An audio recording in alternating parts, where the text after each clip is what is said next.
aí tu fica naquela, será que eu tô fazendo a coisa certa? A dúvida pega. Mas, cara, se tu ficar na dúvida e não fazer, é pior. Nem tudo saiu perfeito. Certamente, se eu olhar pra trás e ver o que eu fiz, algumas coisas seriam diferentes. Mas eu me orgulho de ter feito porque aquilo me deu bagagem pra pensar da forma como eu penso hoje. E aí, pessoa! Seja muito bem-vindo, muito bem-vindo ao Brasil que Produz, essa série itinerante do Agro Resenha Podcast, que tem como principal finalidade destacar e valorizar histórias inspiradoras de produtores rurais Brasil afora. E nessa primeira temporada estou aqui com meu amigo Gabriel Martins, que você já conhece dos outros 2 episódios e dos outros 50 e poucos episódios que nós já fizemos lá no Gestão Rural. A gente vai conversar com 6 agricultores aqui do estado de Mato Grosso que se dedicam principalmente para a cultura da soja, né? Que é o carro-chefe, vamos dizer assim, da agricultura do estado e do Brasil também. E só para você saber, esse projeto ele foi viabilizado pela Deloitte, cara. A Deloitte é nossa parceira aqui nesse projeto. E a Deloitte, ela possui uma série de soluções voltadas aqui para o mercado do agro. Esteja você buscando melhorar a sua gestão, organizar finanças e tributos, aderir a novas tecnologias ou até mesmo planejar a sucessão familiar, a Deloitte está preparada para atender qualquer tipo de produtor, independentemente do tamanho, tá certo? Então, chega lá e conversa com a turma que vai ser muito legal. E pra gente começar esse episódio aqui, já o terceiro, cara, estamos chegando na metade dessa jornada aqui. Estamos aqui com Nicolas Dallagnol, aqui em Campo Verde, diretamente da fazenda. Muito obrigado, cara, por você receber a gente aqui. Eu sei que as coisas são corridas, ainda mais nessa época do ano, né, cara? Prazer é meu estar recebendo vocês, é uma honra, né, poder contar um pouquinho da nossa história, um pouquinho do nosso dia a dia. Vocês viram que tá bem corrido aqui mesmo, né? Sim. Acho que deve estar com uns 40 caminhões lá fora. O pau tá atorando aqui, mas é assim mesmo. E vou te dizer, dá satisfação quando a gente chega na fazenda e vê o movimento, a coisa andando, tu vê que tá indo pro caminho certo e só alegria. Tá funcionando, né? Tá, sim. É isso aí, o Nicolas é um cara que eu conheço há uns 6 anos, eu acho, 2019, 2018. 5 a 6, acredito. Quando a gente estava falando a respeito desse projeto, quando a gente decidiu, né, que ia fazer ele, logo eu pensei no Nicolas, porque eu, acompanhando assim, o que vem acontecendo, ele tem um match muito bom, né, com o projeto, que a gente falar aqui sobre produtores rurais que têm boas produtividades, que têm organização, que adere à tecnologia, né, que tá fazendo ou vai fazer ou já passou por algum processo de sucessão e tal. Então, Nicolas, eu acho que vai ser outro episódio épico, que já tivemos 2 aí, que tá louco. Esperamos. Certamente um perfil muito diferente do que vocês nós estávamos comentando hoje a respeito disso. Com certeza. Com certeza. Bom, então pra gente começar já, pra tirar, né, todas as dúvidas nossas aqui, ô Nicolas, conta um pouquinho então da sua história, suas origens, como que você chegou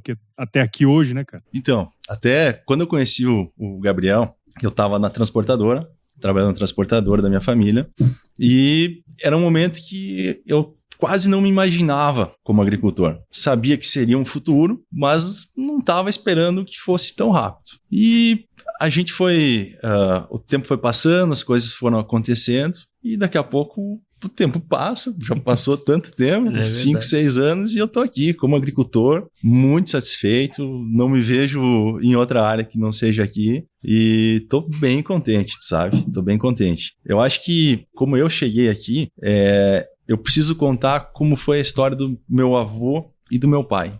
Sabe? Não tem como contar a minha sem contar a deles. E foi muito legal, porque o meu avô ele era de uma família muito humilde, de uma vila chamada Itapucabraba, pertinho de Soledade, se eu não me engano. Particularmente eu não conheço lá até hoje. E o meu avô ele foi escolhido por um alemão que ele era dentista, ainda muito jovem, para ser auxiliar dele. Passou o tempo, o meu avô já tinha pegado mais o jeito do que o próprio alemão. Ele tinha mais jeito de lidar com as pessoas. Na época, tá com dor de dente, vamos arrancar. Né? O avô tinha mais jeito de ir conversando, com mais jeitinho ali, e o pessoal queria ser atendido pelo meu avô. Ele juntou um dinheiro, saiu, foi para uma cidade onde é que não tinha município, onde é que não tinha dentista, e aí lá ele montou um consultório para ele e começou a trabalhar. Quando chegava um dentista, ele tinha que se mudar para outra cidade. Muito bom, cara. E assim, ele teve 6 filhos. Cada filho nasceu numa cidade diferente, justamente por causa disso. Só que, claro, a cada ano foi formando mais turmas de dentistas e o mercado foi preenchendo. Complicando a vida dele. Exatamente. O brick dele ficou comprometido. Exatamente. E aí ele teve que buscar alternativa, né? Buscando alternativa, ele subiu para São Paulo, comprou um carro, uma caminhonete, um carro, desceu lá para o Rio Grande do Sul, interior do Rio Grande do Sul, e vendeu rapidamente, porque na época o agricultor tinha dinheiro, mas não tinha acesso. Não existia concessionário, não existia, cidade muito pequena.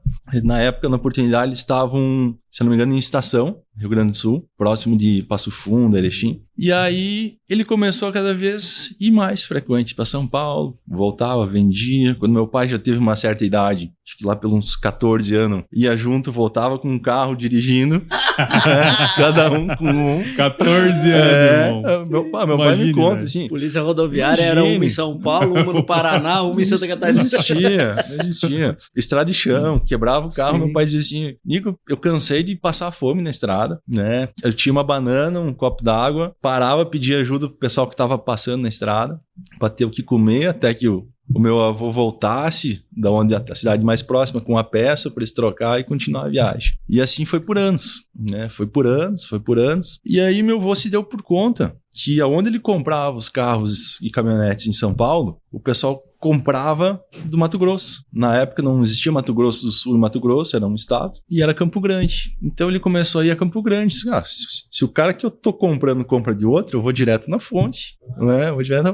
E aí lá ele acabou vendo algumas áreas, né? A família já tinha um pedacinho de terra bem pequeno lá no sul, e aí ele acabou comprando um pedaço ali no Mato Grosso do Sul, acabou não dando certo depois e subiu para cá. Chegou aqui no Mato Grosso, em Jaciara. A primeira área aqui, acho que se eu não me engano, foi em 1973. Né? Então faz bastante tempo. Faz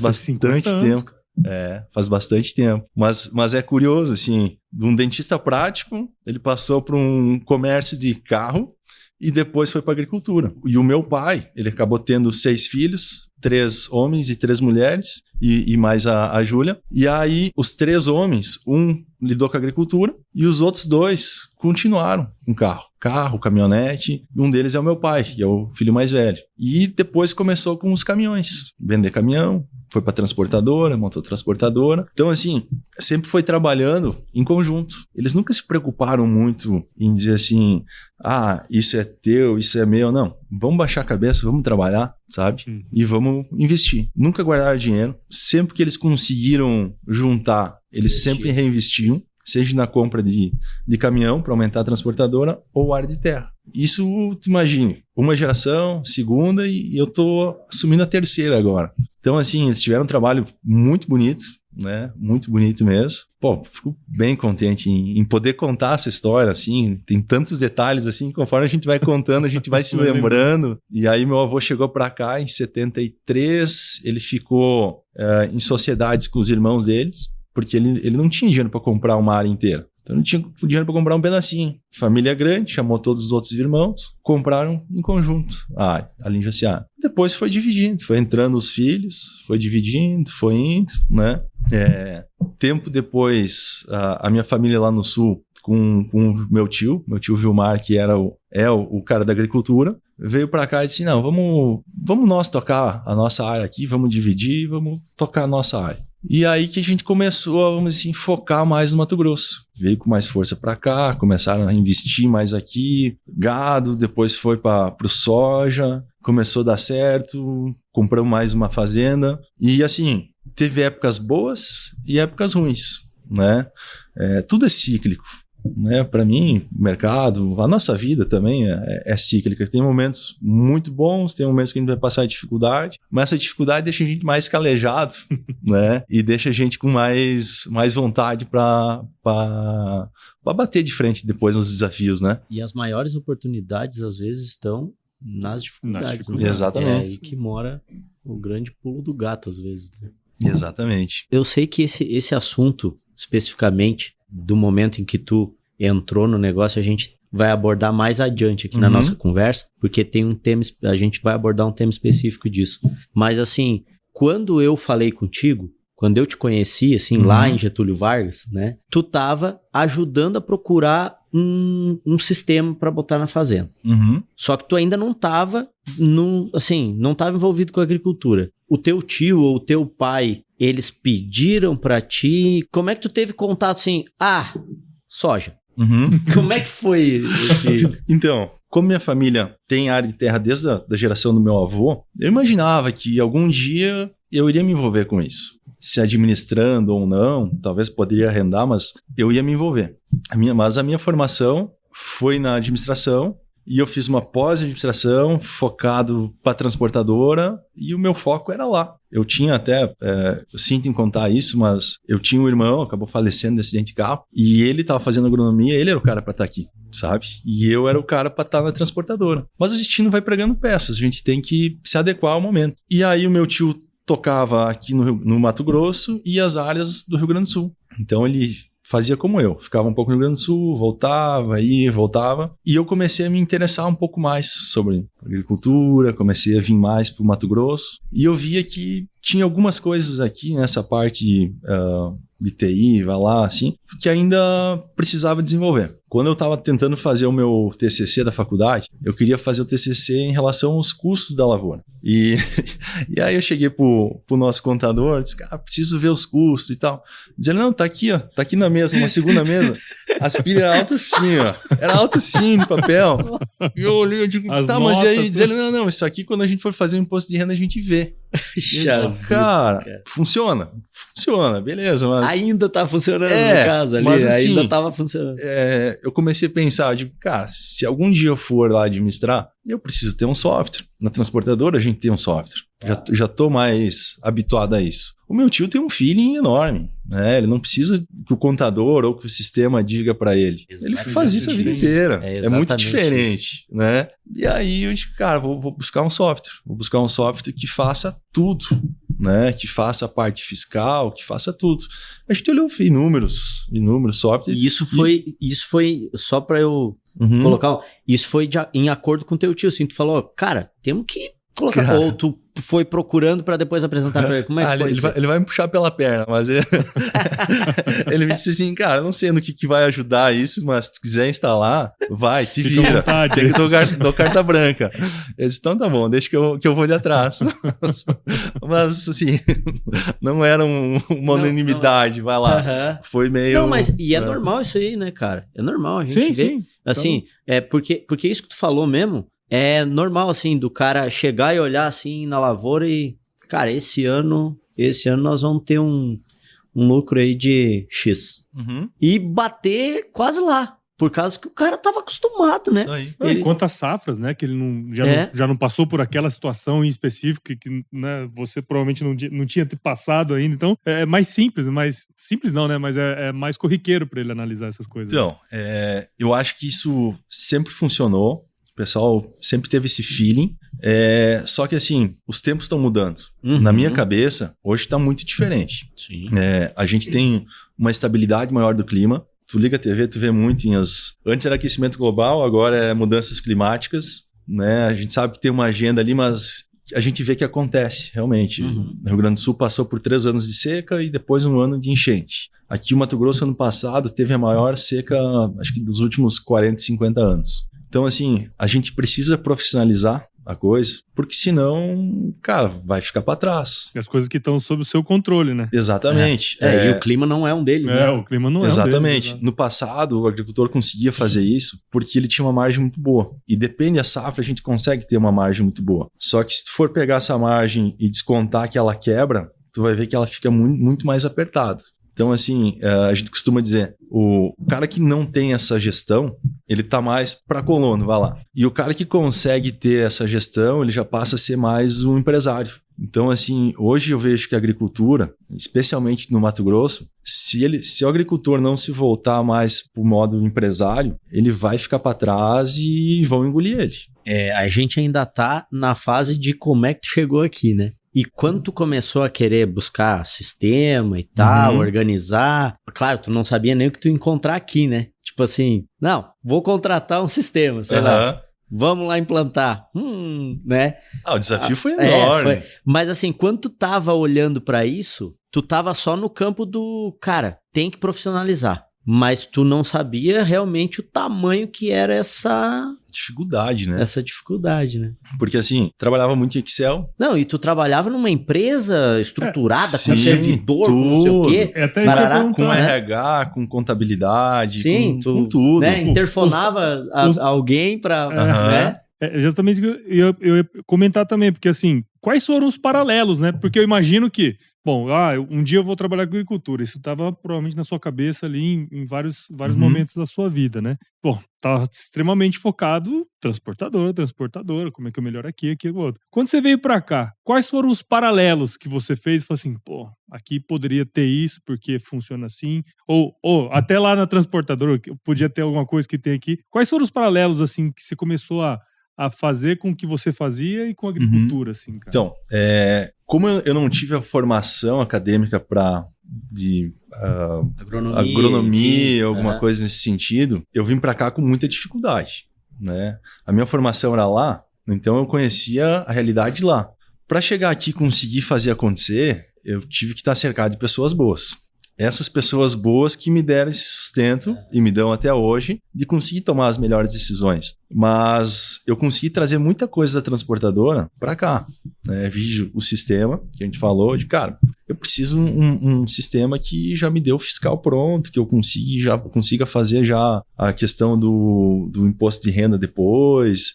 Eu preciso saber, por exemplo, agora a gente está embarcando. Vocês viram um horror de caminhão aí. A princípio, acho que vai dar mais 300 caminhão agora carregando dentro desse mês. Eu preciso entrar no sistema e ver o quanto já carregou. Né? Não posso ir numa planilha e ter que ficar contando na planilha. O sistema tem que me dizer. E aí a gente conseguiu trazer muita coisa dessa parte de enxergar a fazenda de uma forma mais como empresa, com processos, controles. Isso é muito novo para, vamos dizer assim, por meio que eu vivia lá, né, com os agricultores que eu conheço. Até hoje a gente conversa e eu vejo que alguns se assustam ainda, né? E outros até olham assim... O que vai ajudar a produzir mais isso aí? Né? Porque tem esse preconceito. Tem, claro que tem. Mas eu vou te dizer assim, como eu te disse antes, tem que profissionalizar a coisa. Lógico. Para mim saber por quanto eu vou vender o grão, não pode ser uma coisa da minha cabeça. Não, sim. O mínimo que você tem que saber é o custo. Exatamente. Quanto eu já vi, cara, quantas vezes o soja tá subindo, o milho tá subindo e o agricultor quer um pouquinho mais. Aí já tá num preço excelente, né? Aí ele quer um pouco mais segura e daqui a pouco desaba o mercado e ele perdeu o bonde e diz assim, puta que pariu. Ou ele faz pior, né? Quando começa a descer, ele pensa assim, não, mas vai voltar. Vai voltar. E aí desce, não, mas vai voltar. Mas vai voltar. Aí, cara, ele às vezes acaba tendo que vender, às vezes até abaixo do custo dele. Exatamente. Então, assim, na minha cabeça, eu tenho que saber meu custo, eu tenho que saber a margem que eu quero trabalhar e eu vou vender a maior parte do meu grão, pelo menos para cobrir os custos, dentro daquele preço que está dentro da margem. O que sobrar, que for lucro, eu posso especular. Né? Se tiver caixa para aguentar, para conseguir pagar as contas, eu posso especular ou não. Isso aqui está dentro da margem que eu espero, vende tudo. Eu tenho o costume de dar uma seguradinha num percentual assim, que eu sei que o que eu vou vender eu já consigo pagar as contas, e ali eu acabo especulando. Aconteceu agora nesse contrato que vocês viram, que está carregando de milho aqui, eu comecei a vender milho a R$40. E pronto, agora o preço chegou a 64. Então, né, não parece muito, mas tu vai botar numa escala, é uma diferença enorme, né? É uma diferença enorme. E aí, tá gostando do bate-papo com o Nicolas Dallagnol? É claro que você tá curtindo, cara. Mas antes de voltar para lá, quero compartilhar contigo como a Deloitte tem se mostrado uma parceira fundamental para o agronegócio. Para as famílias que enfrentam o desafio da sucessão, eles oferecem um apoio incrível, ajudando a planejar essa transição com uma estrutura de governança que conecta o legado familiar às novas gerações. Além disso, a Deloitte entende os dilemas de gestão que os produtores enfrentam. Com suas soluções focadas em governança, conseguem aumentar a produtividade e mitigar riscos, garantindo a sustentabilidade do negócio. E não podemos esquecer a revolução tecnológica que a gente está vivendo. A Deloitte ajuda os empresários rurais a adotar inovações que promovem a eficiência e ainda protegem o meio ambiente. Com as recentes mudanças na reforma tributária, sua equipe está preparada para adaptar estratégias que atendam a cada necessidade específica. Além disso tudo, eles oferecem uma auditoria única para o setor agro que melhora a governança e a credibilidade dos negócios. Se você está buscando soluções que façam a diferença no agronegócio, recomendo conferir tudo que a Deloitte tem a oferecer em www.deloitte.com.br/agro e saiba como ela pode apoiar aí o seu dia a dia. Deloitte se escreve D-E-L-O-I-T-T-E no final, tá certo? Agora vamos voltar pro episódio. O teu desafio, ele é bem recente, né? Ele é bem recente. Tem o quê? 5 para 6 anos. 5 para 6 anos. É bem recente, assim. E realmente, quando no início ele falou, ó, é um perfil bem diferente.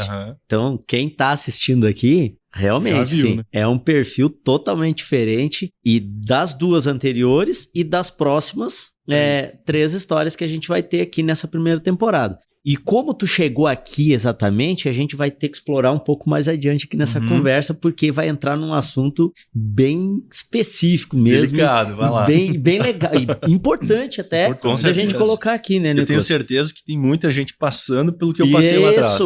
E é isso que a gente vai explorar bastante aqui. Mas tem uma coisa que eu queria saber de ti, porque tu passou realmente, nesses 5 anos, eu tenho certeza que tu teve algum... Tudo que tinha pra acontecer no agricultor. Tu já passou. 5 anos. Então, né, assim, quais foram, assim, os principais desafios que te exigiram mais tecnicamente e como gestor aqui dentro, assim? O que te mais... Porque, tu chegou aqui e o cara... MAP, NPK... Pô, claro, tu é um cara que tu estuda e tal, né? Aí tu sabe o que é o N, o que é o P, o que é o K. Mas assim, NPK, NPK, daqui a pouco NGK, que é os rolamentos lá que tu corre e tal.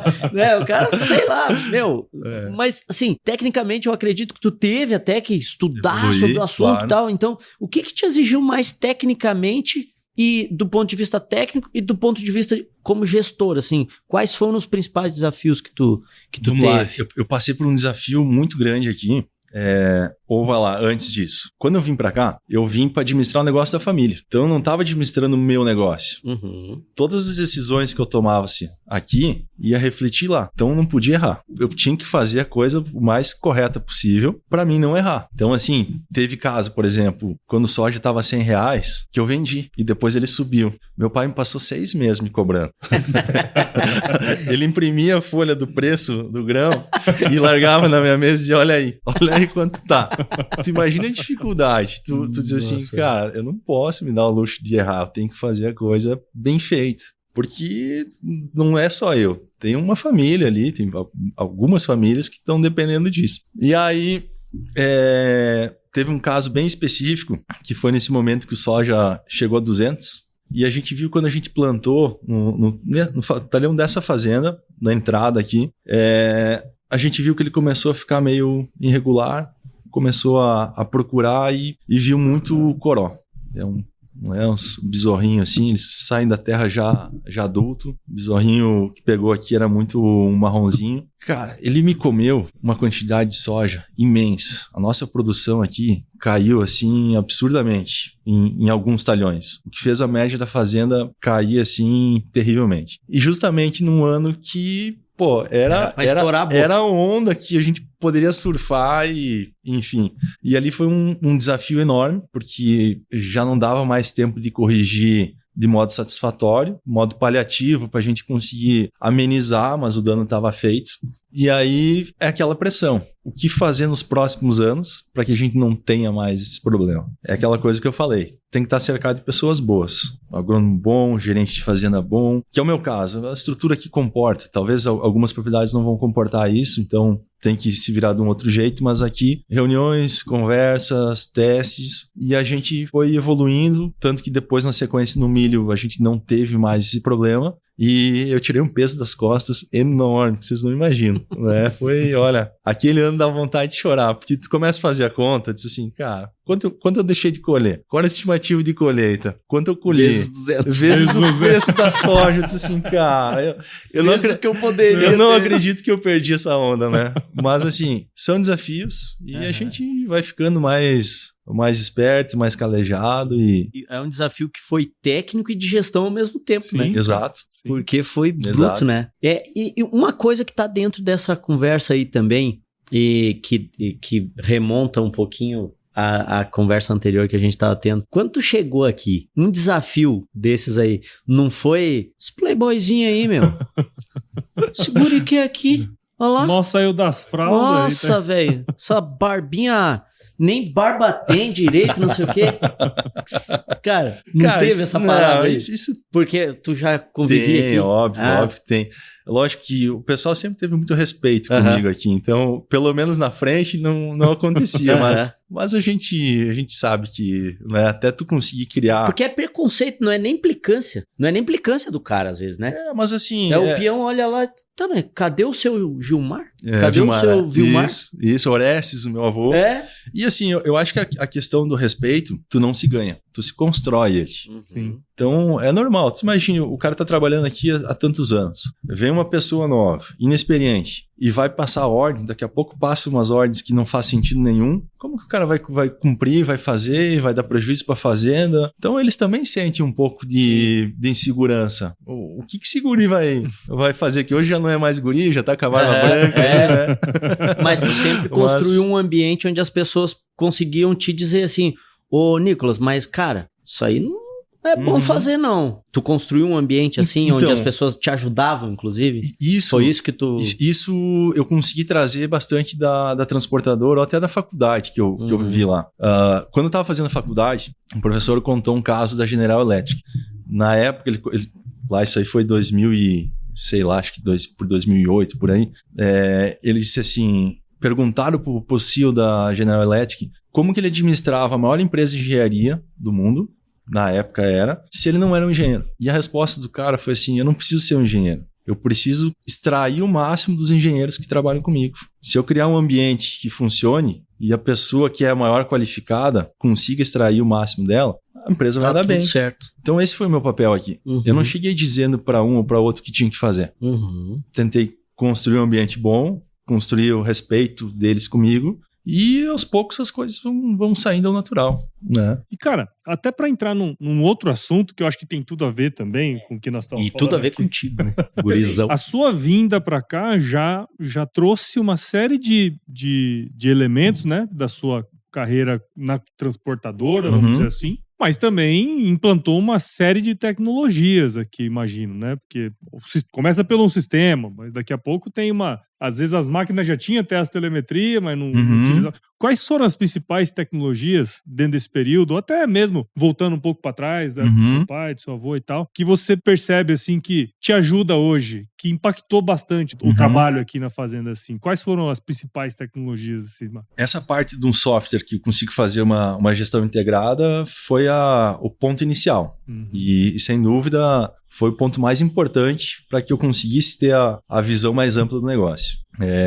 Mas existem vários outros. Na realidade, a agricultura ela tem uma facilidade enorme de absorver tecnologias que são criadas em outros países. Por exemplo, lançou um software ou uma máquina nova nos Estados Unidos, no outro ano ela já está aqui, sabe? Uma fábrica têxtil que precisa fazer um investimento numa máquina enorme, que custa milhões. Comprou a máquina, ela não vai trocar aquela máquina, vai estar trabalhando lá por muitos anos. A agricultura, no outro ano a gente já consegue se atualizar e consegue estar evoluindo muito rápido. Então, tu comentou a questão da telemetria. Hoje a gente consegue ver a telemetria, conversar com o operador, explicar onde dá para melhorar, sem querer ser dedo duro e dizer assim, não, tudo errou lá. Não, não é isso. É uma construção do trabalho. Aqui é uma engrenagem. Cada um faz a sua parte e a gente tem que dar um ambiente próximo para que o cara consiga extrair o máximo dele. Então, assim, a gente consegue ver velocidade de plantio, quanto semente caiu. E essas são reuniões que a gente acaba tendo. Tu consegue ir conversando com a pessoa. Porque o que acontecia no passado? Sendo bem franco, pedia pro cara trabalhar a tanto por hora,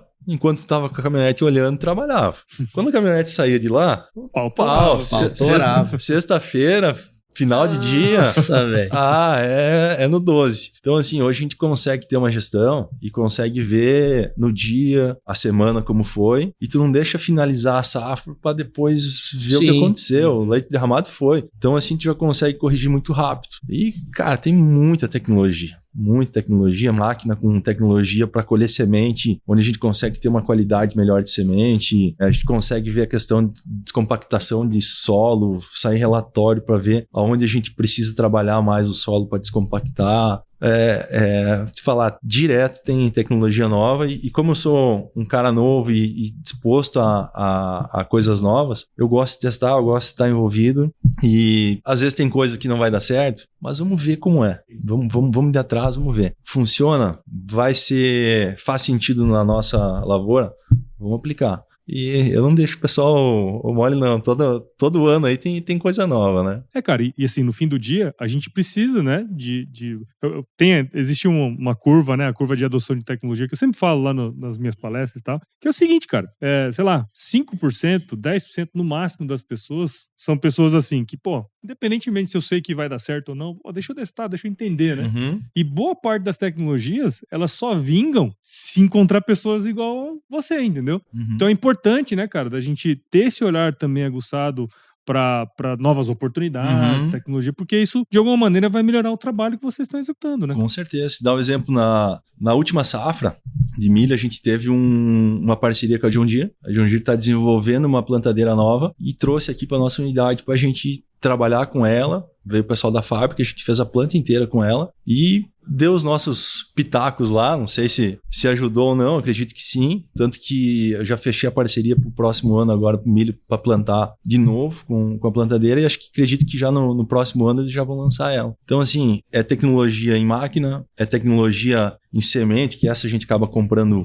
pronta, mas que ajuda pra caramba, tu vê a cada ano surgindo variedades novas, com mais teto produtivo, com resistências, né? Então, na parte da interna da fazenda também, tu vê a cada ano coisa nova, né? Mudança de tipo de adubação, testes com culturas diferentes de cobertura, uma cultura vai pegar mais nematóide, outra vai reciclar mais o NPK, o nitrogênio, o fósforo, o cloreto, cada uma faz um sentido. Então tu vai lá, faz uma análise de solo, nesse talhão tá precisando um pouco mais de cloreto. Bom, não vamos só botar mais cloreto, vamos botar uma cobertura que ajude a potencializar essa reciclagem do cloreto ou de qualquer outro item que precisa. Então, assim, são tecnologias, são desenvolvimentos que a gente vem fazendo e vem dando certo. A cada ano a gente vem conseguindo aumentar a produtividade. Então, tá dizendo que tá no caminho certo, né? E no fim do dia, quando as pessoas sabem, né, que é assim, muita coisa nova chega até você que você aproveita antes, né? Exato. E assim, existem todos os riscos, né, envolvidos de você testar uma coisa nova. A gente sabe disso, né? Mas à medida que aquele negócio dá certo, cara, você é o primeiro a ganhar com isso, né? Vai tirar margem ou vai fazer mais produtividade, enfim, por conta de ter essa visão, né? Sem dúvida. Te dar um exemplo. Tem os institutos de pesquisas e muitos deles fazem testes. Tem uma variedade nova que vai ser lançada, coloca lá. E esses institutos, depois eles largam o relatório. Qual foi a campeã, qual ficou segundo, terceiro, enfim. E aí, num desses relatórios, eu vi uma variedade nova, sem testar, acabei colocando aqui numa área pequena. Pô, deu certo. Bora de novo. No outro ano, fiz de novo. Variedade foi a que mais produziu aqui. Então, assim, são desenvolvimentos que não precisa a gente fazer. Às vezes tu pode pegar pronto, só que tu tem que se interessar, tu tem que ir atrás. Se tu ficar salvando a mesma semente de soja por muitos anos lá, ela perde toda a característica dela e... Sim, porque a gente tá falando de tecnologia aí, né? E tecnologia, cara, a gente tá na era em que o negócio duplica cada X tempo, né? E a complexidade aumenta, né, então, assim, uma variedade de semente que tinha uma determinada tecnologia o ano passado, já tem uma esse ano que engoliu ela. Exatamente. E aí, se tu ficar sempre fazendo a mesma coisa, obviamente, né? Tá, tem a questão da segurança, né? Porque, tipo, tu tem uma área X. Eu não vou tá mudando toda hora, né? Porque eu tenho, mas, vou pegar lá 10, 15, 20% da minha área e vou começar a fazer esses testes. Bom, aqui deu bom. solo com esse tipo, com essa adubação, não sei o que, com esse pH, isso, aquilo, cara, aqui é ela. Como tu usa a tecnologia de fazer, né, coleta e análise de solo e tal, obviamente que tu vai conseguir pegar essa tecnologia que tá dando certo aqui e fazer aonde ela... E assim, uma variedade nova que a gente não conhece, a gente coloca num pedacinho pequeno. Sim. Deu certo, aí ela vai para uma área maior. Mas nunca uma área grande de cara porque no vizinho deu certo. Não. Primeiro vamos fazer dar certo aqui. O nosso manejo talvez seja diferente dele. Então talvez o que funcione para ele, para a gente possa ser diferente. E falando nessa questão aí de dobra e é rápido e tal, me veio uma outra questão aqui que é o seguinte. A gente tem aí, hoje, o agro, ele tá muito dinâmico, né? Hoje de manhã a gente tava conversando aí com o teu vizinho ali, né, o Dolfini, e ele tava falando de como eles vieram pra cá e tal. Cara, só pra vir pra cá os caras demoraram não sei quantos dias, né? E aí tudo demorava mais, né? Essa curva de adoção de tecnologia, não tinha nem tecnologia, né? As tecnologias, elas não eram tão rápidas assim, né? Então o agro, ele era mais roça mesmo. E era fácil. Fácil no sentido de não errar, né? Sim, não era mais difícil de plantar e colher, do sentido de... O esforço era maior, mas era mais difícil de o dólar cair, de a gente sair daqui, por exemplo, daqui 40 minutos a gente terminar a gravação aqui e, dólar tá R$2. Sei lá. Por causa que não sei quem lá na China fez sei lá o quê. Então, assim, naquela época não tinha isso. Só que hoje, na tua época, na tua vez... Logo na sua vez. Na tua vez, tá lá, né? O negócio tá muito dinâmico, assim, então todas essas mudanças, né, rápidas e tal, elas atingem de cara a tua lucratividade. Tu falou, apareceu um Corolla no ano que bateu 200 a soja. Pô, velho. Coisa que nunca incomodou, né? Coisa que incomodava há muitos assim, anos. Mas naquele ano específico naquele ano ele apareceu. E aí, além dessas coisas, tu tens o próprio imposto de renda, que tu falou aí, que era uma preocupação. O LCDPR, que já deve ter batido na tua porta também. Aí tem nota fiscal eletrônica, tem a reforma tributária que tá vindo aí, que o nosso patrocinador aí, Deloitte, tá por dentro dessa parada e tal, tá resolvendo não sei o quê. Aí, a minha pergunta é, tu mais ou menos até já pincelou isso aí, mas eu queria que tu entrasse mais dentro desse assunto, assim, como é que tu te preparou e tá te preparando para essas mudanças, assim, principalmente essas mudanças administrativas, digamos assim, que são essas mudanças mais que pega o cara, principalmente no ambiente de fazenda, né, que tu treina lá a pessoa para determinada coisa, e tu tem que ter, obviamente, uma equipe de consultorias e tal para te atender. Mas como é que tu faz para resolver isso aí, assim? O que tu então, como é que tu tá fazendo para preparar a fazenda para... Tu vê como é diferente, né? Voltando só um pouquinho, já então, assim, quando foi comprada a primeira área aqui em Jaciara, quebrou um caminhão de um pessoal bem na frente da fazenda, assim, do outro lado da rodovia lá, era asfalto, era chão na época. E como a área que nós estava lá era enorme, na época era uma coisa absurda, foi dado aquele pedaço de terra pro pessoal e diz assim, não, vocês estão indo aonde? Não, nós estamos procurando terra mais lá no norte. Não, nós não temos o que fazer com essa área. Pode ficar com esse pedaço. Fica aí. E foi dado a área assim, porque na cabeça, no passado, nunca quis usar tudo aquilo lá. Era uma imensidão. Hoje a tecnologia já permite. Sim. E a gente vê que a coisa está muito mais dinâmica. Começa a entrar toda essa parte que tu comentou sobre o imposto de renda, sobre a questão da reforma tributária. Cara, isso é uma coisa que deixa a gente apavorado, né? O conselho que eu dou, busca uma consultoria, busca alguém especialista, porque agricultor, vamos dizer assim, a gente... Tem outra preocupação também, né? A gente tem outras tarefas, se nós queremos se envolver com tudo, acaba não fazendo nada bem feito. Então, busca especialistas que vai te ajudar. Eu acabo usando muito a estrutura que a gente tem lá no Rio Grande do Sul, da transportadora, sabe? Então, a gente tem uma parte contábil lá, um setor contábil.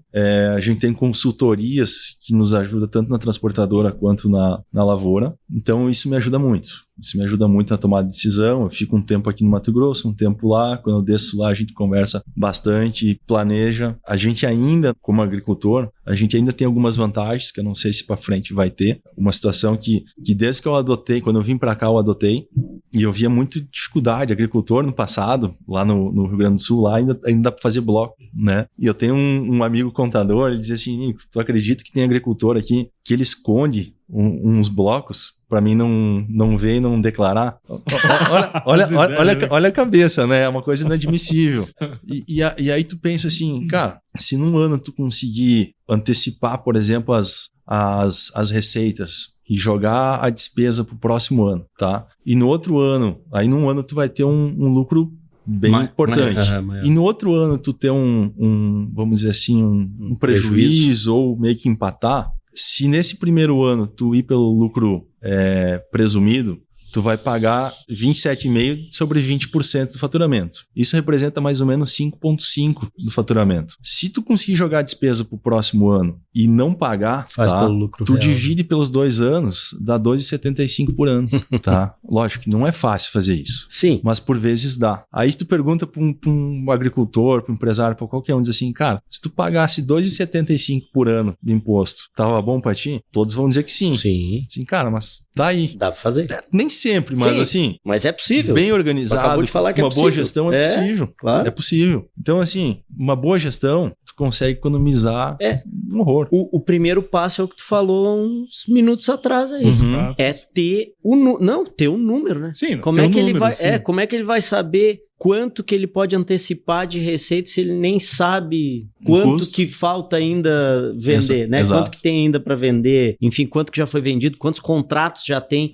para entregar. Então, essa organização. Então, essa parte de gestão é fundamental, né? Como eu falei, o agricultor que faz isso, ele passa a trabalhar como um empresário. O que eu faço aqui, por exemplo? A gente tem 6 áreas aqui, eu tenho uma conta para cada área. Então, o que é despesa, o que é receita de cada uma é independente.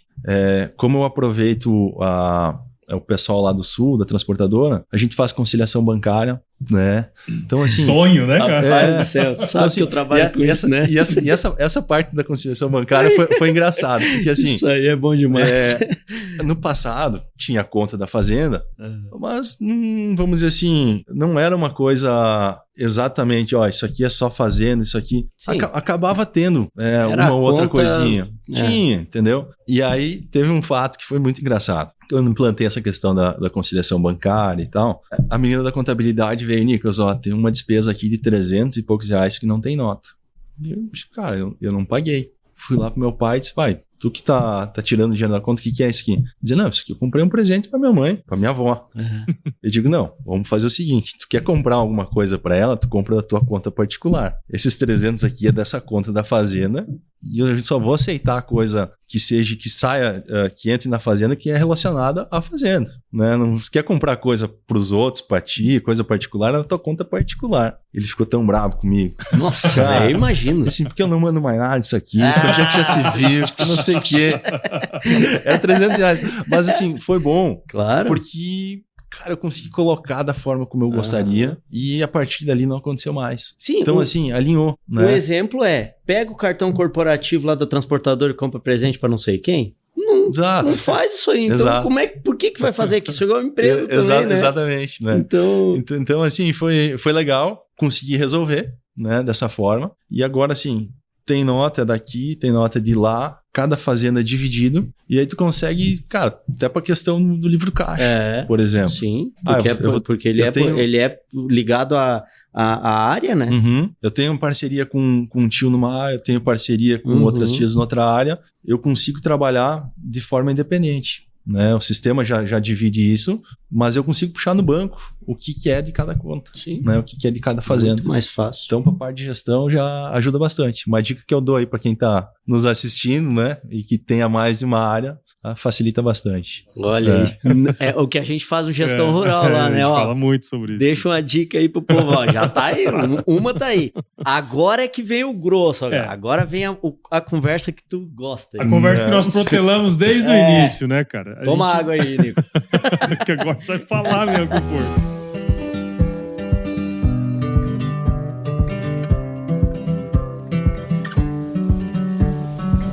A gente diz muito aqui, né, cara, um dos motes nossos aqui do Brasil que Produz é assim, cara, existe todo um legado que hoje você tá na gestão do negócio, mas, porra, é seu pai, seu tio, seu avô, enfim. Você carrega uma história aí, né, cara? E, bom, você, acho que de todos que a gente estava comentando, é o perfil um pouco mais diferente. Você passou por uma transição e veio pro negócio. Fazer história, né? Fazer a história aqui, né, cara? Como que se deu esse processo da sucessão? Conta um pouquinho pra gente, porque eu sei que isso é um negócio legal e que você pode compartilhar pra gente também. Cara, é uma história bem complexa. Temos tempo poderia ser queremos saber.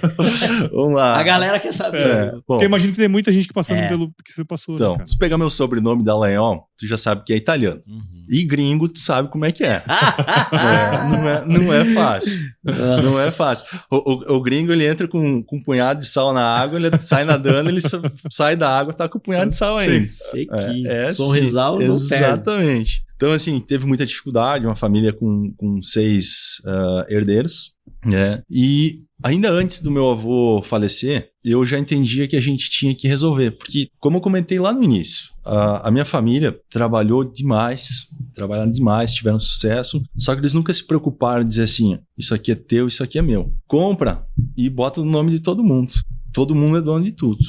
E aí vai trabalhando, só que enquanto tá entre os irmãos trabalhando, a coisa funciona. Daqui a pouco vai ficando mais velho, a família vai se afastando. Difícil uma família que não tem uma rusga aqui ou ali. E também entra outra geração, que é a minha. Então, assim, começa a ter algumas dificuldades e começa a mudar muito a ideia de trabalho. Vamos trabalhar junto, agora vou puxar mais para cá, mais para lá. E aí, quando meu avô ainda era vivo, eu comecei a fazer alguns cursos sobre hold, que eu entendia na oportunidade que era melhor a gente pejotizar e transferir as empresas para cada um, né? Cada um já ficar com a sua empresa, com a área já aportada dentro da empresa. E nesse caminho, o meu avô faleceu, né? Ele faleceu. No meio da parada. No meio da parada, nós já estávamos com as empresas abertas, né? Nós já estava com o caminho todo montado para fazer. Meu avô faleceu. E nesse período, eu já tinha conversado com outro da família. Quando começou a querer falar em inventário,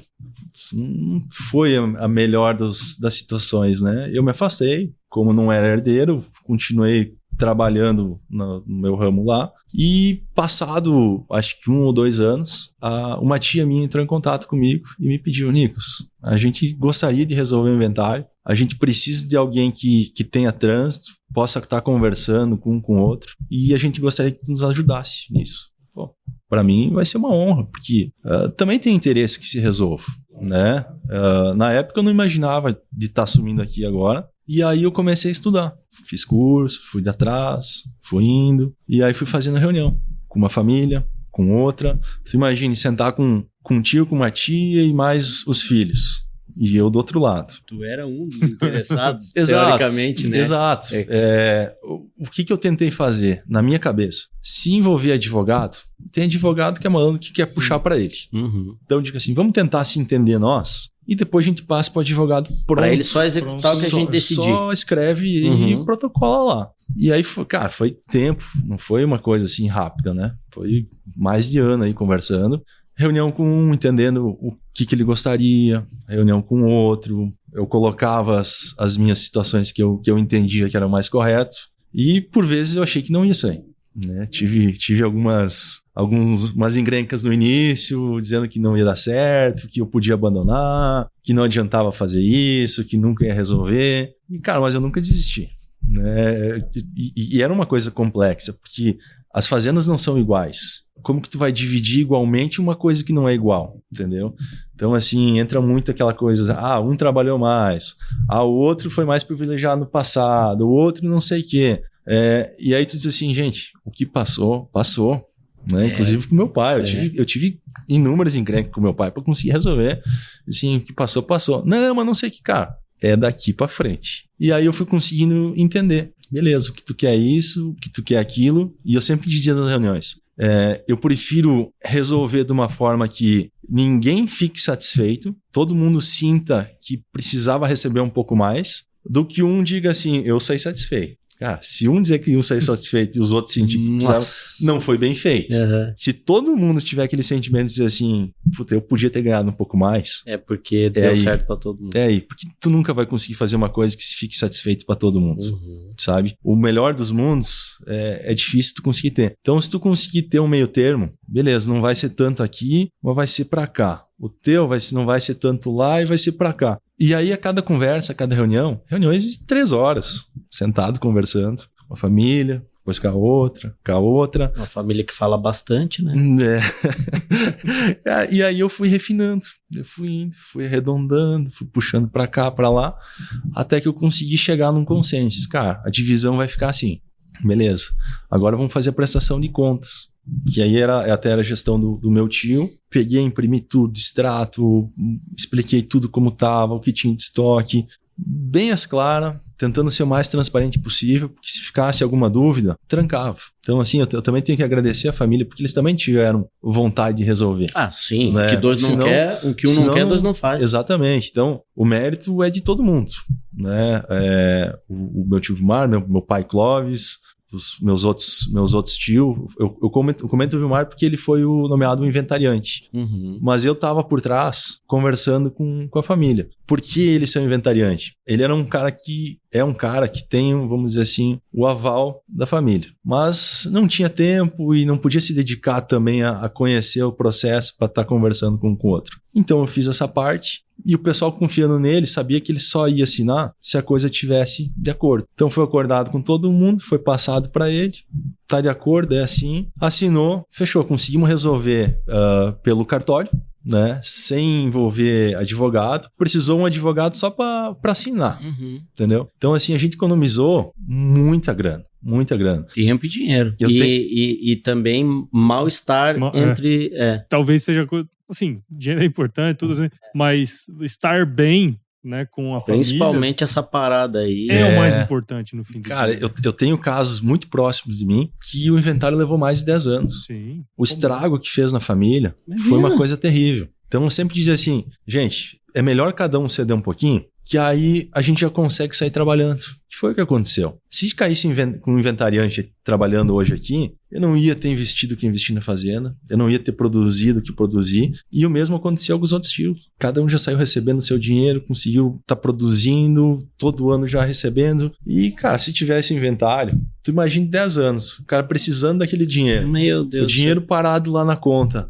Nem pode mexer. Cara, perde muito mais. Às vezes por uma birra, né? Eu tive um caso que na pós-graduação que eu fiz em gestão do agronegócio em 2014, na FGV, o professor de direito comentou assim que ele estava fazendo um inventário de uma família muito rica de São Paulo e que tinha muita área de terra aqui no Mato Grosso. E aí a família, as 3 filhas estavam de acordo, e numa dessas reuniões, uma filha lembrou que a outra pegou a boneca dela quando era pequena. Mas cara, isso acontece. Começou a brigar. E o acordo parou por ali, começou a se passar os anos e não estava se resolvendo, começou a aparecer mais filho. O que o cara fazia? Na época não tinha internet, não tinha nada. O pessoal ia trabalhar e ficava as mulheres em casa. O cara, o dono da fazenda, ia lá e pimba nas mulheres. Começou a aparecer um monte de filho da fazenda. Cara, o inventário virou uma confusão só. Entendeu? Então, assim, tem oportunidade de resolver? Cede um pouco cada lado e resolve, né? Brigar não adianta, tem que ter uma conciliação e não é numa reunião. Aconteceu comigo, assim, nessa época que eu estava estudando, que eu estava montando planejamento, de ter uma ideia, sair do meio do banho, molhado, pegar uma caneta e papel, anotar para mim não esquecer, né? De acordar de manhã tendo ideia e com o bloquinho do lado lá anotando. Porque o jeito que tu fala é importante. Sim. Tem pessoa que tem que falar de um jeito, tem pessoa que tem que falar do outro. Tem que entender a dificuldade do pai, do tio. Não é simplesmente número tu colocar lá. Tem que escutar o que eles passaram para chegar lá. Tem que escutar a demanda. Se a demanda for exagerada, também não vai dar. E às vezes é uma coisa muito simples, né?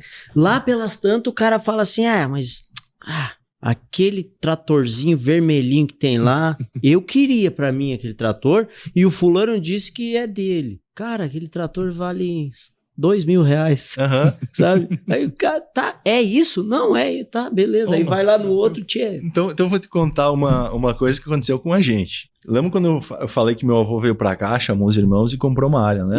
Que até foi dado um pedaço da área pro tiozinho da caminhonete, do caminhão lá que estragou e tal. Chegou o ponto que tinha que dividir a área. E aí foram pro cartório, já tava tudo meio certo, e meu tio-avô chegou pro meu avô e disse assim, não, eu quero mais tantas cabeças de gato. Cara, e começaram. Foi. Daqui a pouco acertaram. Daí diz ele, não, mas peraí, tu vai me dar as mais magras. Eu quero ir lá escolher. Aí meu pai tava junto. Meu pai disse, não, é o seguinte, a gente vai abrir as que sair primeiro, é as tuas. Boa. E ele, não, até que convenceu. Tá bom. No final já tava tudo certo, ele queria mais o step do caminhão. Olha só. Cara, tá bom, pega o step do caminhão. Então assim, é umas coisinhas, às vezes, lógico que a cabeça de gado é importante, mas o step do caminhão... É muito bom, cara.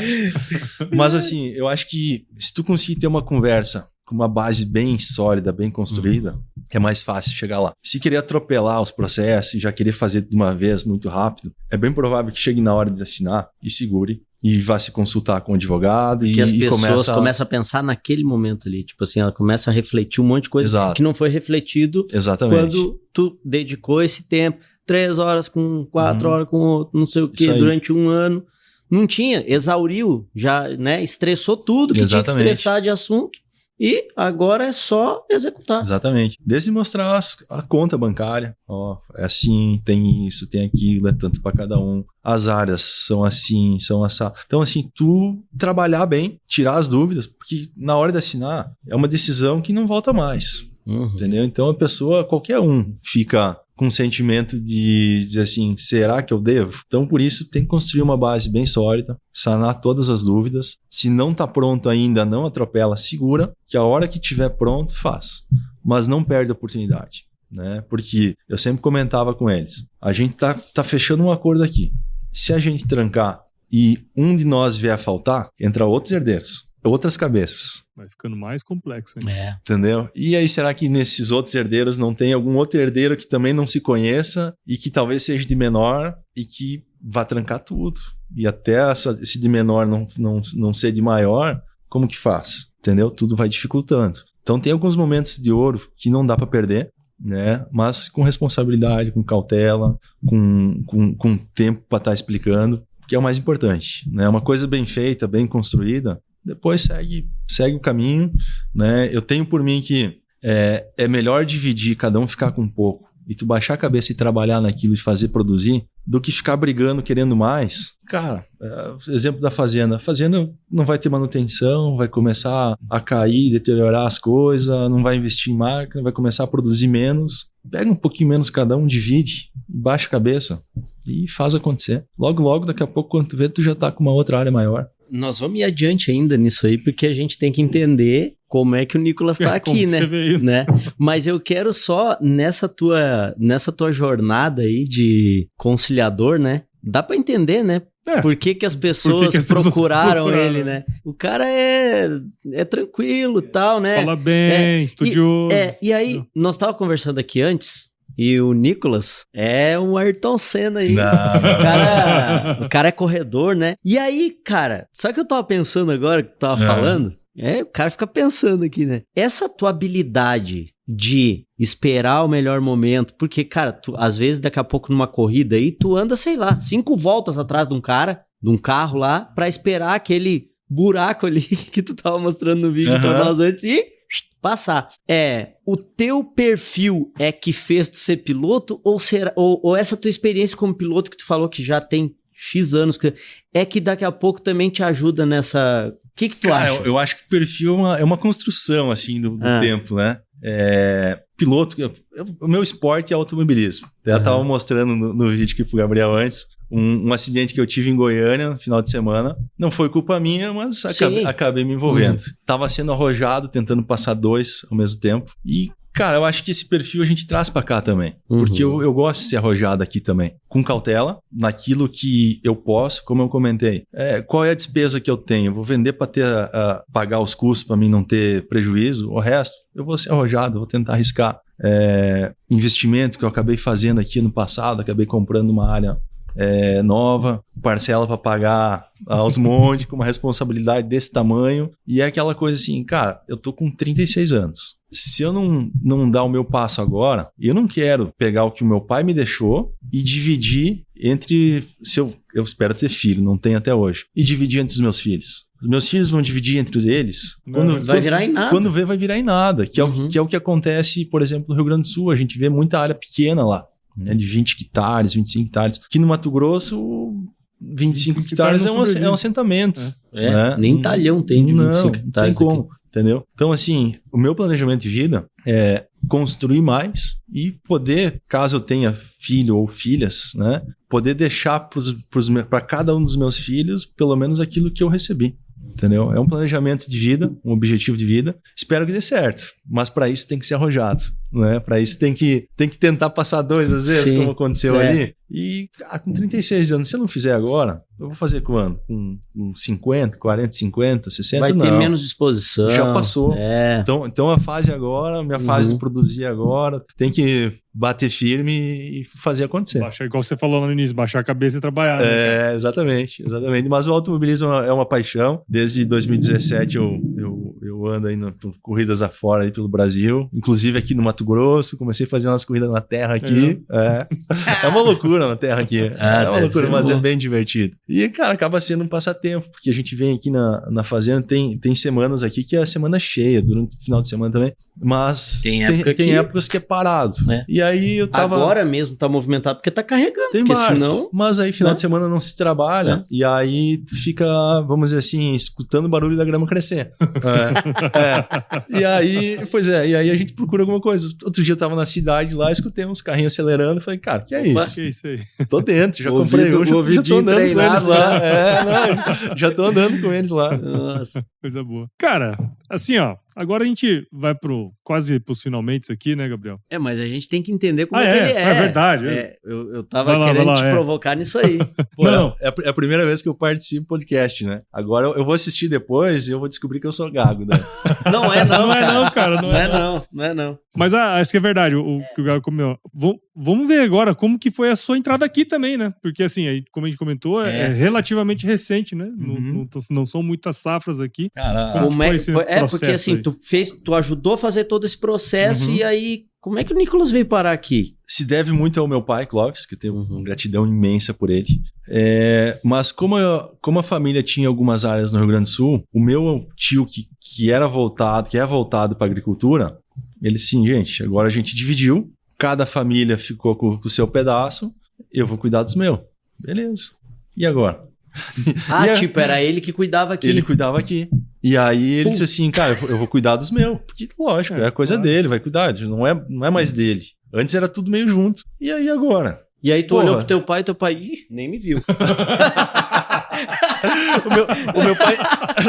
Nem olha pra mim. Tu que fez o esquema aí, agora tu abraça. Cara, o meu pai, ele é um excelente gestor, mas ele nunca se envolveu com a agricultura. O negócio dele é empresa, os caminhões e tal. E, quando eu vi essa oportunidade, eu bati no peito e disse assim, eu vou. Só que o seguinte, eu não sei nada. Eu vou aprender, né? Vou aprender. Vim pra cá, sofri pra caramba, contei algumas dificuldades que eu tive aí. Mas, assim, foi muito de bate-pronto pra mim chegar aqui. Foi uma coisa teve uma coisa suave, né? Eu vinha mentalmente me planejando ser uma coisa ao longo... eu vou vir e tal, e vai acontecer. Na realidade, sabe quando tu diz assim, tem um que tá tocando bem, deixa indo. Time que tá ganhando não se mexe. Só que daqui a pouco caiu a bigorna da realidade e aí... foi assim. Tipo, cara, não tô mais. Resolvemos as coisas. E aí não podia ficar o pessoal aqui sem saber o que tava acontecendo. Isso aí. E aí vem pra Caramba, velho. Vem pra cá. Desse jeito. Reúne o pessoal, conversa. A partir de agora é assim, assado. Vamos conversar junto, vamos fazer junto. E, cara, foi indo. E tu conseguiu que ele fizesse uma transição contigo? Não. Não, ele me ajudou, assim, sabe? Ele acabou não vindo mais pra cá, mas, assim, acaba sendo uma pessoa que eu tenho contato, que quando eu tenho alguma dúvida... Meio que te mentora nessa questão. Exatamente, quando eu tenho alguma dúvida eu converso, ligo, ele sempre me atende.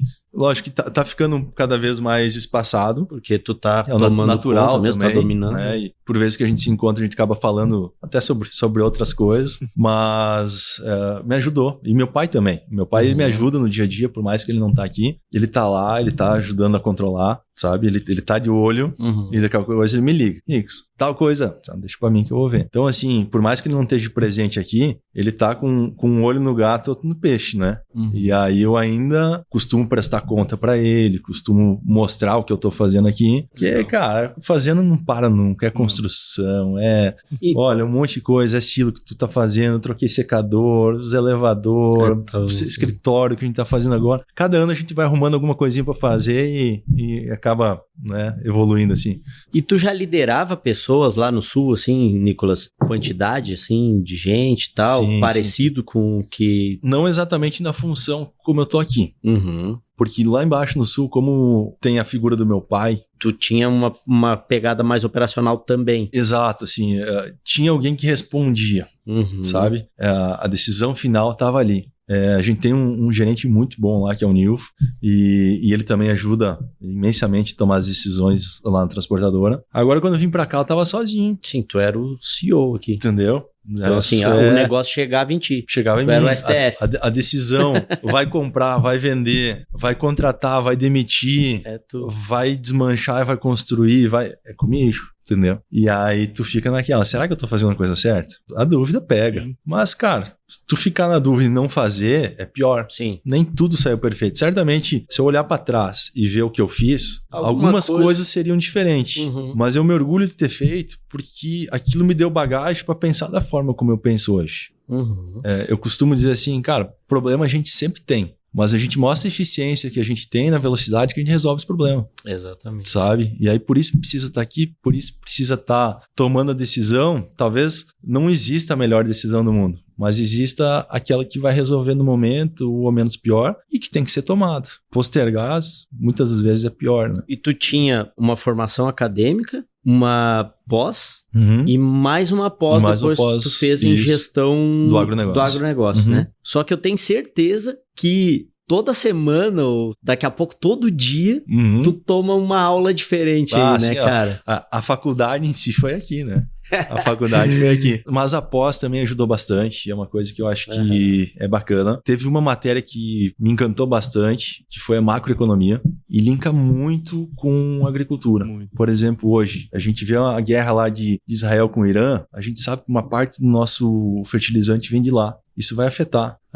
As políticas públicas do governo federal aqui no Brasil também afeta a questão do dólar que tu comentou. Então, assim, o agricultor hoje ele tem que estar ligado em tudo, né? A gente não pode mais só olhar para a lavoura e achar que está tudo bem. A gente tem que antecipar a compra. Tem problema de logística. O produto tem que chegar até a época que tu precisa. Como se tem a questão da guerra, vai influenciar o preço? Não vai. Tem que comprar antes, né? Eu acabei comprando fertilizante para safrinha agora. Quando deu o primeiro ataque lá do Irã e Israel, eu já saí comprando. Eu disse assim, cara, Israel vai retalhar e a coisa vai... Graças a Deus não aconteceu essa retaliação desproporcional e a coisa acabou até ficando estabilizada. Deu uma alteração nos fertilizantes, mas também não foi nada assim muito grande. De qualquer forma, tu teve um ganho ali, porque tu enxergou... Exato. A gente tem que estar olhando as notícias, a gente tem que estar entendendo o que está acontecendo no mundo, porque uma política do Trump agora que vai assumir, ele vai mudar muita coisa lá. Pra caramba. Vai mudar.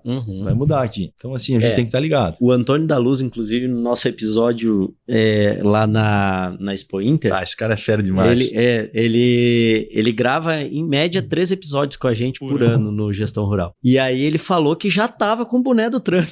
Ele disse, eu já tô com o boné do Trump, porque ele vai entrar, ele vai brigar com a China e nós vamos nadar de braçada aqui. O Antônio... E realmente, sim, né? Tipo, não que vá acontecer isso, mas a vitória dele lá, nossa, vai mexer com tudo aí, né? A gente nem... Tudo indica, né? A gente nem imagina o que pode acontecer na primeira hora de governo Sim. do Trump. E aí tem que ficar olhando, né? Tipo assim, ó, esse movimento tá aqui, aí se o Trump fizer isso aqui, vai dar esse BO e tal. O cara tem que ficar ligado, né? Há umas semanas atrás, um vizinho meu me ligou e a gente costuma trocar bastante ideia. E ele me pediu sobre a questão da venda. Eu falei, cara, eu não venderia nada em reais. Se for pra vender, é dólar agora. Nossa. E assim, passou uns dias o dólar, pum. O cara veio te deu um abraço. O cara veio te trazer um presente? Não sei se ele fez negócio, mas assim, eu acabei acertando a minha análise, sabe? Não imaginava que ia acontecer isso, jamais, que ia ser uma pancada tão forte. Mas como tu vai acompanhando no dia a dia, e essa parte de macroeconomia, eu adoro. É uma coisa que eu todo dia tô olhando. Então, assim, tu vai conseguindo formar opinião. Uma coisa que meu tio sempre me disse assim, Nico, nunca toma decisão por opinião de uma pessoa. Escuta um, escuta o outro, forma na tua cabeça o que tu acha que é o correto e aí tu toma decisão. Tu vai vender, é a pior parte da agricultura. Sabe por quê? Porque se tu errar na venda, vai demorar 6 meses pra te conseguir voltar a querer vender e ter lucro. E tudo que tu fez de bom na despesa, tu botou fora na comercialização. Porque produziu bem, recorde de produção, vendeu mal. E aí tu fica lá aqueles 6 meses ou um ano, às vezes, assim, dizendo assim, cara, né? Por que eu fui fazer isso? Então, assim, é a parte mais delicada, mas é uma parte boa, que a gente tem que estar com consultoria, a gente tem que estar inteirado nas mensagens, do que está acontecendo no dia a dia, questão do Trump, questão de Israel, questão da Rússia, questão interna. Mas tu faz uma coisa que o Antônio fala também, né? Que é assim, ó, às vezes o produtor tenta, né? O preço subiu, acertar o olho da mosca voando, né? Eu quero vender a soja no ponto mais alto. Não, cara, ó, eu vou ter que vender 60% da minha soja, ou do meu milho, ou do meu algodão, numa média de X. Se eu vender isso aqui na média de X, eu posso especular com isso aqui e eu vou conseguir uma média alta. E aí, beleza, aí eu vou vendo uma parte em tal período, outra parte da... E aí, lá no final, o valor mais alto da soja foi R$200, mas a minha média foi 150. Cara, 160, 170, sei lá. Tá lindo. Tô top. Teve gente que vendeu 20% a 200, mas vendeu a 100, vendeu a, né? Então, isso aí é um negócio só que, assim, que tu pensa assim, né? Tu olha... Se tu não tiver interessado e tentando e vendo no dia a dia o que tá acontecendo, vai ser mera coincidência tu acertar. Exatamente. Sabe? E assim, tem muito relatório que é baixista propositalmente, sabe? O pessoal compra os relatórios, faz análises exageradas, né? Como aconteceu agora no soja. A gente viu no Mato Grosso aqui que deu uma quebra gigante. Passava na região aqui, dificilmente tu via soja bonito. E saiu os relatórios que ia ser recorde de produção. Sim. Assim, cara, não tá casando. A minha análise é outra. Beleza, entendo o que eles estão colocando, mas a minha análise da realidade que eu vejo, eu acabo girando bastante por aqui, por lá, por onde eu andei eu vi uma realidade diferente. Então, assim, eu não me baseei pelo que o mercado estava falando ou porque a agência X ou Y estava falando. Tomei parte de decisão naquilo, mas eu tive a minha intuição também por estar entendendo, né, o que está acontecendo. Isso é importante. Eu acho que tem que ter uma consultoria, tem que ter um site fidedigno que te diga o que está acontecendo, mas nunca ir por um só. Vai formando a tua opinião. Perfeito. Cara, que conversa boa do caramba, né? Agora toca no coração aí agora. Indo pro fim agora aqui, tu hoje és um produtor rural? Né? Acredito que sim. Hoje talvez eu sou um colono hoje, né? Pode ser. Hoje vou botar um chapéu aqui. Bota aí o chapéu, que eu vou te fazer a pergunta agora. Isso, vamos botar o chapéu aí. Lá. És Nicolas, produtor rural, agricultor no Mato Grosso. A pergunta que eu te faço é a seguinte, cara. Qual é a coisa, ou as coisas, que te dá mais satisfação, assim, que te dá mais alegria? Assim, cara, eu sou produtor rural e eu posso, ou eu faço, ou eu tenho, ou eu... O que te dá mais satisfação, mais alegria em ser produtor rural, cara? Cara, uma coisa que eu não tinha antes na transportadora e, assim, tu fazer um planejamento, tá? E tu colocar na terra, mudar o jeito que estava sendo feito e tu ver aquela planta crescer, se desenvolver, produzir e aquele trabalho que tu pensou às vezes 1 ou 2 anos antes, tu começa a colher os frutos lá na frente e tu diz assim, cara, puta, que animal isso, cara. Porque a gente fez diferente, a gente arriscou, a gente E fez... o resultado é... A gente pensou uma coisa e, cara, aplicou e na prática deu certo. E tu vê aquela planta pequenininha, nascendo, crescendo, se desenvolvendo. Tu passa a cada semana, ou a cada 2 dias que tu passa, tu vê uma diferença. Tu vê diferente. E eu tenho vários exemplos aqui, sabe? De manejos que a gente fez diferente, testando entre um talhão e outro. E tu começa a ver a diferença lá e diz, cara, isso aqui tá animal, isso aqui tá do jeito. Vou replicar para todo o resto, né? Então isso dá uma satisfação, porque tu vê que tu tá colhendo o fruto do teu trabalho, sabe? Não é simplesmente entra na rotina, planta, faz assim e tal. Não, é uma coisa que tu vai pensando, tu vai desenvolvendo. E todo ano eu tô inventando alguma coisa diferente aqui. Isso é muito legal. Cara, tu sempre teve um agricultor dentro de ti, não sabia, Não, tô falando agora, meu Deus do céu. Não, mas eu acho que pra mim ser agricultor eu tenho que evoluir muito ainda, mas assim, acho que tô no caminho. Mas você sabe que tem uma coisa interessante, acho que nisso que o Gabriel comentou, que assim, essa questão de ter o agricultor escondido aí dentro de ti, mas muito porque também, de todos que nós conversamos, a hora que você faz essa pergunta, cara, é isso que sai, entendeu? É mesmo. É isso que sai, cara. Sai, porra, satisfação de estar aqui e tal, as pessoas, isso que tem. Quer dizer, tá aí, né, cara? Tá aflorando cada ano que passa, cada safra que passa. É o agricultor mais novinho que a gente já tem, com 5 aninhos de idade.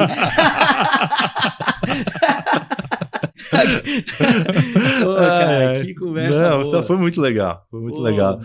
Tava com um certo receio, confesso pra vocês, mas, cara, a conversa foi animal aí. Nicolas, essa conversa contigo, eu tenho certeza que nesse momento aqui tem muita gente assistindo ou escutando porque vai sair em áudio somente, em podcast ou, né, nos canais nossos do YouTube. E tem muita gente ouvindo ou assistindo que tá passando e regula com a idade que tu tinha lá, 30... 29, 30, 31, quando tu teve que fazer todo esse movimento, né, de fazer porque o nosso assunto principal aqui contigo foi bem essa questão da sucessão, assim, que foi um negócio que tu passou. E tem muita gente que sabe que tem alguém passando por isso e vai passar esse episódio pra tu conseguir ajudar. Sabe uma coisa que eu vejo, assim, nessa parte de sucessão? O pessoal começa a trabalhar com o pai, tem uma visão diferente, geralmente o pai é mais conservador, e o cara entra já querendo aplicar as ideias dele.